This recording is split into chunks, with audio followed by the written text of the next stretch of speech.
The headlines. U.S. investigators say all 19 school children murdered by a teenage gunman in Texas were in the same classroom. Minutes before the killings, he'd posted that he was going to attack an elementary school. In the town of Uvalde, there's grief, shock, and anger. President Biden says he's sick of the carnage caused by gun violence. The idea that an 18-year-old can walk into a store and buy weapons of war designed and marketed to kill is, I think, just wrong. There's been an outpouring of grief in the United States, but in addition to vigils, there have been tributes to the victims happening around the globe.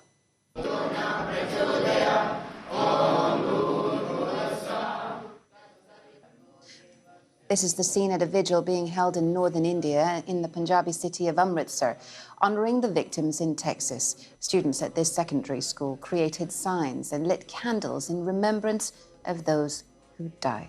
Such a poignant moment indeed. Pfizer has announced it will no longer make a profit from selling its patented medicines to the world's poorest countries after being criticised for making a profit from its coronavirus vaccines.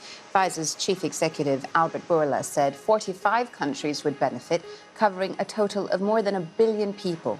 Rwanda will be one of the first countries involved, and its president said Pfizer's scheme is an important step towards sustainable health in developing countries.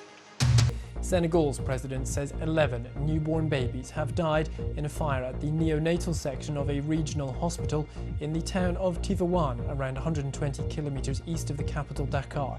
President Sall, who posted the news on Twitter, didn't give any further details about the fire.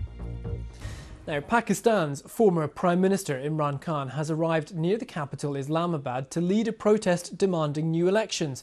He urged his supporters to join his long march to the capital, despite all approach roads being blocked and thousands of police being deployed to prevent demonstrators reaching the city centre.